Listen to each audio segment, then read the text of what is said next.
He thought he was chasing a dream when he left Nigeria for Korea in search of greener pastures.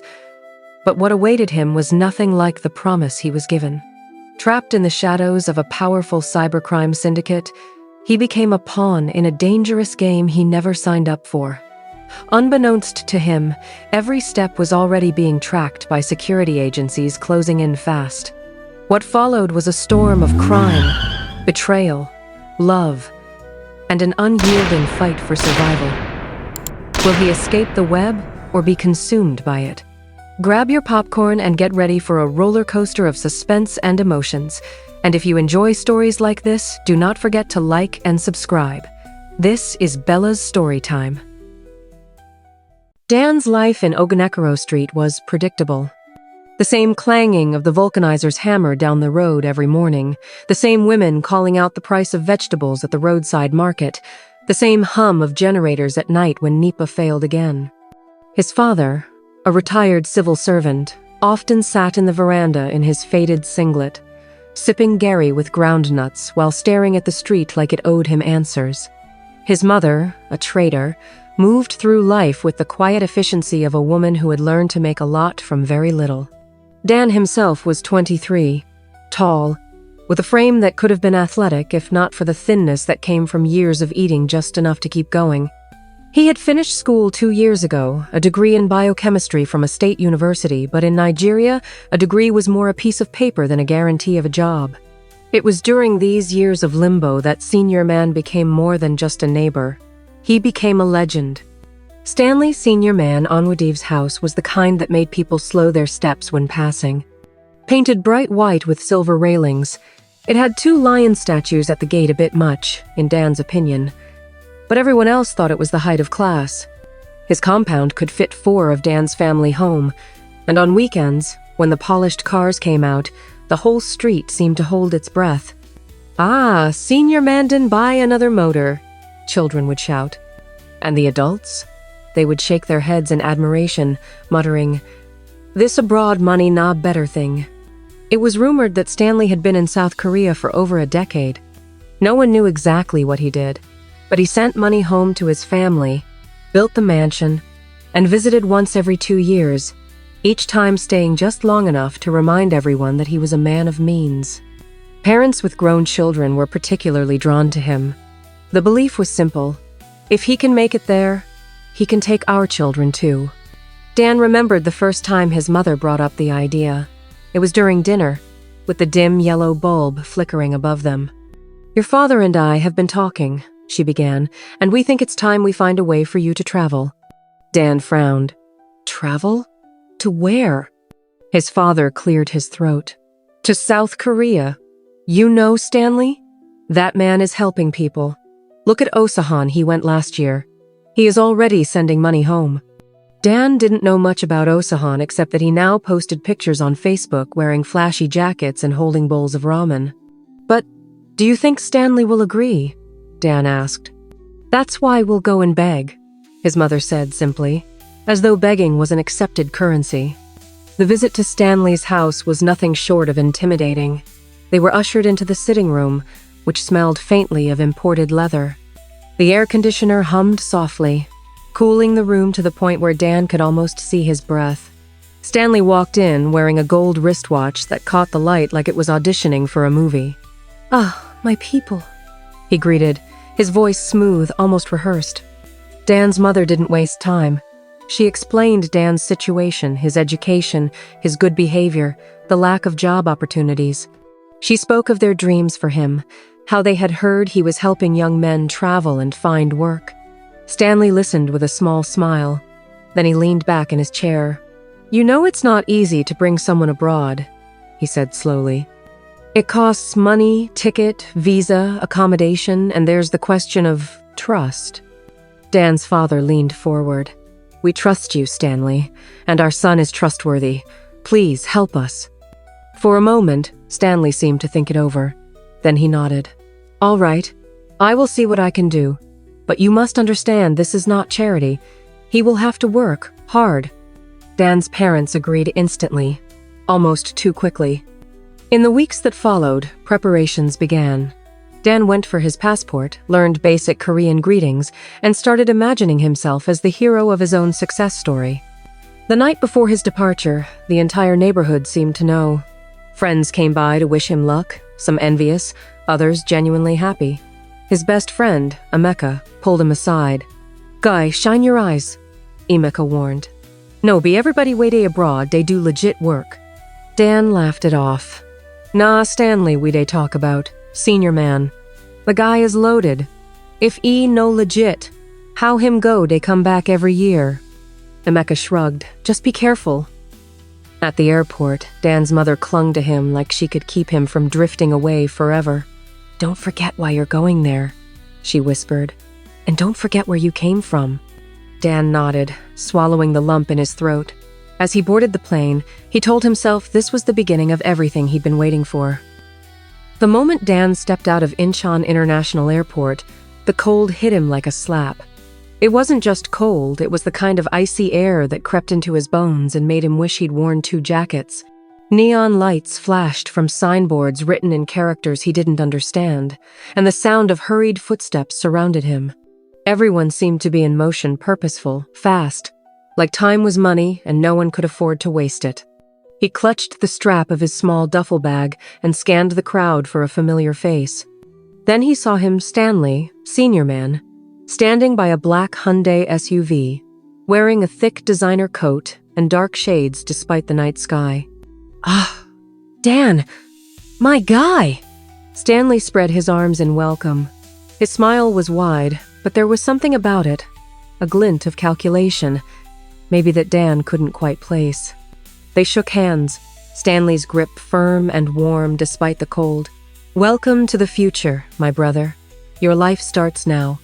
The ride from the airport was a blur of bright lights, towering buildings, and highways that seemed to stretch forever. Dan stared out the window, mesmerized by the orderliness of traffic, the clean streets, the glow of the city against the dark winter sky. "So, how was your flight?" Stanley asked casually, one hand on the wheel. "Long," Dan admitted, "but I'm happy to be here." "That's the spirit," Stanley said. "Here, we work hard, we live well. You just follow my lead and everything will be fine." The way he said "follow my lead" carried weight like it was more than just advice. They arrived at a tall, gray building in a quieter part of the city. Inside, the air smelled faintly of instant noodles and laundry detergent. Stanley led him up to the 5th floor and unlocked a door to a small apartment. The living room was cramped, with a worn sofa pushed against the wall and a small table cluttered with instant noodle cups, empty beer cans, and Dan noticed several laptops, all open and glowing. 4 other Nigerian men sat around the room, their eyes darting briefly to Dan before returning to their screens. The clicking of keyboards was constant, almost rhythmic. "This is your new family," Stanley said, motioning towards them. "Boys, this is Dan." A tall, muscular man nodded without looking away from his laptop. Another offered a quick, "Welcome," before muttering something under his breath. Dan felt a flicker of unease. He had expected to see maybe factory workers or shop assistants, not a room full of laptops and men who barely looked away from them. Stanley showed him to a small bedroom with a single mattress on the floor, a thin blanket, and a cracked wardrobe. "You'll be sharing with Chike," he said. Cheek, a lean guy with tired eyes, gave a brief nod from where he sat in the corner, scrolling on his phone. "You're lucky," he said quietly after Stanley left. "When I first came, I slept in the living room for 3 weeks." Dan tried to smile. "So, what kind of work do you all do?" Chike's gaze flicked towards the closed door. "You'll find out soon enough." That night, Dan couldn't sleep. The sound of keyboard keys in the other room went on for hours. Occasionally, there were bursts of laughter or tense murmurs in pidgin English. He thought about calling home, but the time difference meant it was still mid-afternoon in Nigeria, and besides, what would he say? He pulled the blanket tighter around himself, telling himself it was just his first night. Everything would make sense soon. But deep down, a quiet voice whispered that something was off. 2 days later, he found out what. Stanley gathered everyone in the living room. "All right, boys, we have work. Big client. Everyone on deck tonight." Dan expected a delivery job or some kind of warehouse shift. Instead, he watched as the men began setting up multiple phones and SIM cards, opening websites he'd never seen before, crafting fake profiles with stolen pictures. It hit him slowly they were running scams. The kind of scams he'd heard about on the news back home. Stanley caught his eye. "Don't look so shocked, Dan. This is how the world works. You want to eat, you have to hunt. And here, we hunt online." Dan swallowed hard, suddenly feeling like the walls were closing in. That night, he lay awake, the sound of clicking keyboards in the next room echoing in his head. His dreams of a clean, honest living were already slipping through his fingers, and he had no idea how to stop the fall. Somewhere across the city, a police detective named Yuki Han was scanning through surveillance footage, her sharp eyes catching a tall Nigerian newcomer in Stanley's crew. She didn't know his name yet, but she would. By his 4th day in Seoul, Dan had stopped expecting any talk about a normal job. Instead, every evening followed the same pattern. Laptops opened, multiple phones laid out like weapons before a battle, and the men disappearing into their own digital worlds. The first time Stanley asked him to help, it was with something harmless, or so it seemed. "Here," Stanley said, sliding a phone towards him. "Just read this script to the person when they pick up. Pretend you're a company rep. Easy money." Dan glanced at the script promises of winning a fake online raffle, instructions to send a processing fee to claim the prize. His stomach knotted. "This isn't right," Dan said carefully. Stanley's smile thinned. "What's not right is you sleeping under my roof, eating my food, and not pulling your weight. Or have you forgotten how much it cost me to bring you here?" The others in the room didn't look up from their screens. Dan realized in that moment that everyone had had this conversation before, and everyone had chosen to obey. The debt was the first chain. Stanley pulled out a small black notebook and flipped it open. Flight ticket 1.3 million won. Visa application won 500,000. Accommodation won 400,000 for your first month. That's already over 2 million won. And I haven't added feeding, transport, and other expenses. Dan stared at the numbers, his mind converting them into naira. It was more than his father's annual pension. "You work for me until this is cleared," Stanley said, closing the book with a snap. "Simple as that." The second chain was fear. That night, his roommate spoke to him quietly in their shared room. "Look, you might be thinking you can just leave, but you can't. No papers, no money, no contacts. You walk away, you're on the streets. And if Stanley thinks you're a snitch..." He trailed off, running a finger slowly across his throat. Dan didn't sleep.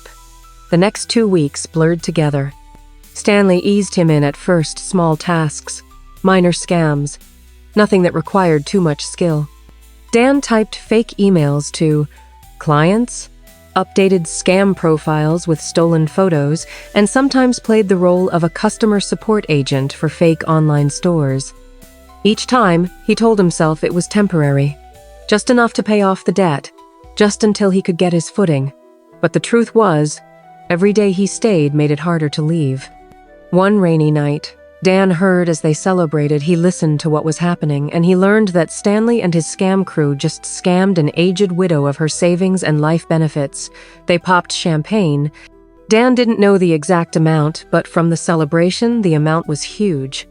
2 days after they read in the papers of a widow who was scammed by an organized cartel and committed suicide, when Dan checked it was same woman they scammed, he wept bitterly. That was someone's mother, he thought.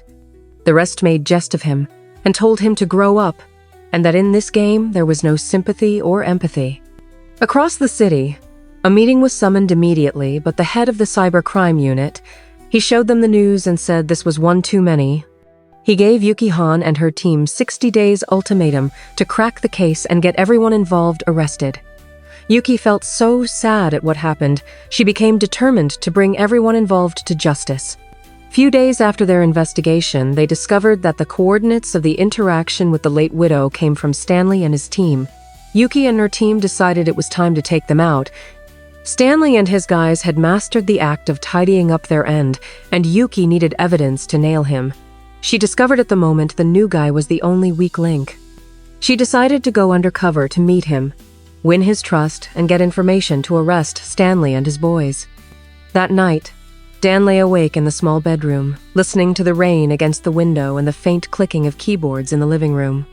He thought about the late widow, his parents, probably telling neighbors that he was working in a company in Korea. He thought of the pride in his mother's eyes when he boarded the plane. And for the first time, he wondered if hasn't made the biggest mistake of his life. From the moment Detective Yuki Han saw him in surveillance footage, she knew. Not that he was innocent, she didn't assume innocence in her line of work, but that he was different, and she wanted to use him to get the rest. The others in Stanley Onwudive's crew moved with confidence. They typed fast, laughed loud, and slapped each other on the back like men who knew exactly what they were doing. But the newcomer? He sat with his shoulders slightly hunched, his gaze sliding to the floor too often. Even in still images, he radiated discomfort. "Who's this one?" she had asked her partner Min-jae during their late-night review session. "New recruit," Min-jae replied without interest, probably already deep in the game. Yuki didn't agree. There was a stiffness in his body language, the kind you only saw in people who wanted to be anywhere but where they were. In her experience, those were the ones who cracked first, and sometimes the ones worth saving. 2 days later, she saw him in person for the first time. Yuki had been in the neighborhood with her unit when she spotted him walking out of a small convenience store with a bag of instant noodles and bottled water. In person, he looked even younger than she expected. Tall, slim, with a guarded expression that shifted every time someone passed too close. She didn't approach him that night. Instead, she followed at a distance. She watched him disappear into the gray apartment block known in their files as one of Stanley's safe spots. Yuki went undercover and, from then on, Yuki made it her business to be where he was. Sometimes she stood outside a cafe across the street from the building. Sometimes she trailed him when he went for late-night walks. She was careful, too careful. One evening, as Dan was walking out of the convenience store where he went to buy groceries, he saw a Korean lady been molested, and he rushed to help as he got close. The men ran away. The lady was Yuki, and that whole scenario was well planned out. Dan took instant pity. He helped her book a taxi to take her home, and they exchanged numbers. He felt so proud of himself that he could help. The days that followed saw them making calls and sharing chats. They decided to meet to have coffee together. Dan didn't inform the rest boys about this recent development. They got along seamlessly. They genuinely enjoyed each other's company. It started with coffee, then another, then casual walks in the park, conversations that drifted between small talk and personal confessions. She told him she worked in community safety, a half-truth that kept her cover intact. He told her about Nigeria, about his parents, about his hopes when he first came to Korea. She noticed how he never spoke about his work with Stanley in detail, only referring to it vaguely, and how his eyes clouded over when he mentioned debt. The more she listened, the more she realized her first instinct had been right. He wasn't like the others. He didn't brag about scams, didn't flaunt money, didn't even seem comfortable in the life he'd been pulled into. One rainy afternoon, sitting under the small awning of a street cafe, she asked quietly, "Do you ever wish you could start over?" He gave a humorless laugh. "Every day. But life isn't that simple." Yuki had come into this as a cop looking for an inroad to her case. But somewhere between those coffees and the way he looked at her like she wasn't just another face in the crowd, the lines began to blur. She started noticing little things, how he always made sure she walked on the inside of the sidewalk away from traffic, how he remembered her favorite tea, how he laughed in that low, almost shy way when she teased him. And somewhere in the middle of watching him, she stopped watching for the case and started watching him. One evening, as they stood by the Han River, the city's neon glow reflecting on the water, she realized it. She'd fallen for him. The cop in her warned it was dangerous. The woman in her didn't care. The first time Dan suspected Yuki wasn't who she said she was, it was a small thing, too small for most people to notice. They had been sitting in a quiet tea shop in Itaewon. Yuki excused herself to take a phone call outside. Through the window, he saw her posture change straighter, more formal, like a soldier at attention. When she came back, her smile was exactly the same, but her eyes had that alert sharpness he'd seen before. "You all right?" he asked. "Just work," she replied too quickly. Dan didn't push, but the seed was planted. Over the weeks, their connection deepened. They explored Seoul together, late-night tteokbokki stalls, quiet bookstores, the crowded alleys of Namdaemun Market. She taught him basic Korean phrases beyond greetings. He taught her a few Yoruba words, laughing when her pronunciation made the shopkeepers smile. They were both careful not to step too far into the other's shadows. She never asked for details about Stanley. He never asked too much about her job. But in the spaces between those silences, something real was growing. The truth came out one rainy night when Dan decided to follow her for a change.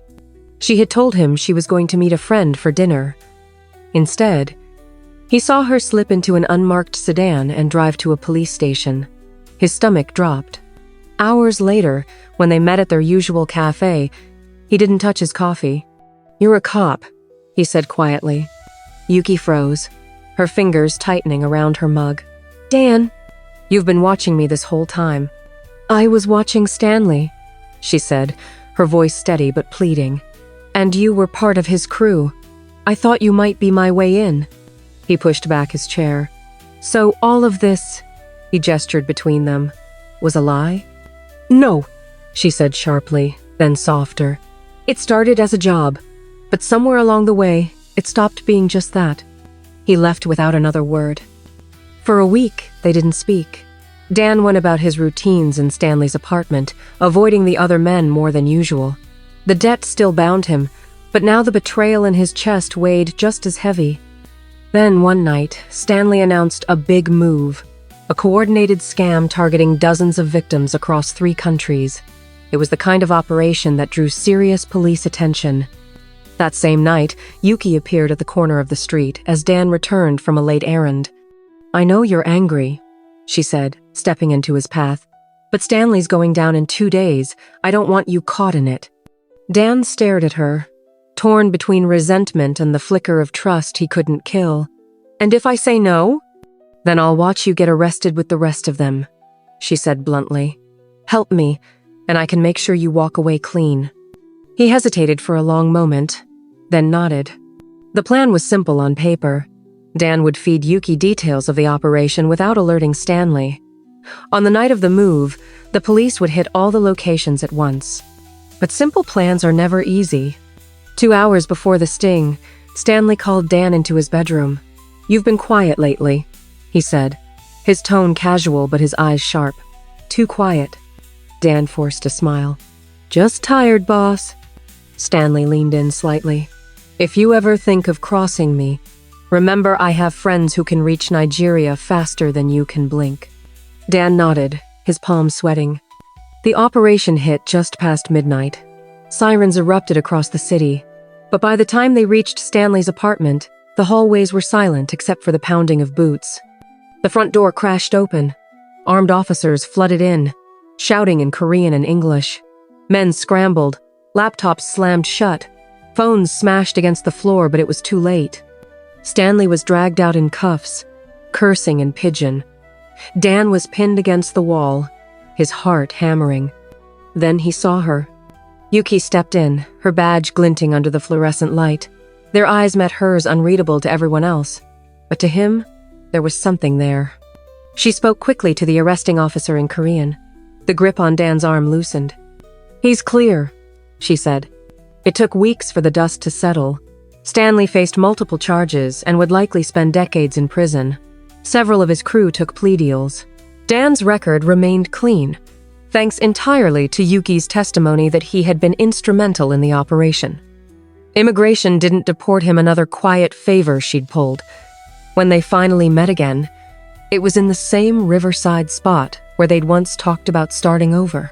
"You could have let me go down with the rest," he said. She shook her head. "You didn't belong there. I wasn't wrong about you." They stood in silence for a long time, the glow of Seoul casting shimmering trails on the water. "So what now?" he asked. "Now," she said, sliding her hand into his. We see where this goes. Without lies. Without shadows. For the first time in months, Dan let himself smile. So I don't have a job now. How do I cope? Yuki smiled, Dan, she said. I think I have fallen in love with you. You don't have to worry. The same way I have saved you from prison, I will save you from hunger. Perhaps I already recommended you for the next police recruitment. Or don't you want to be an officer like me? Dan smiled brightly at the thought. Sure, I will, Yuki replied, but I won't let you go undercover so you don't fall in love with a female suspect.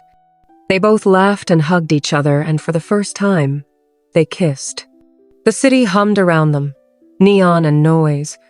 But in that moment, it was just the two of them starting something real beneath the neon sky.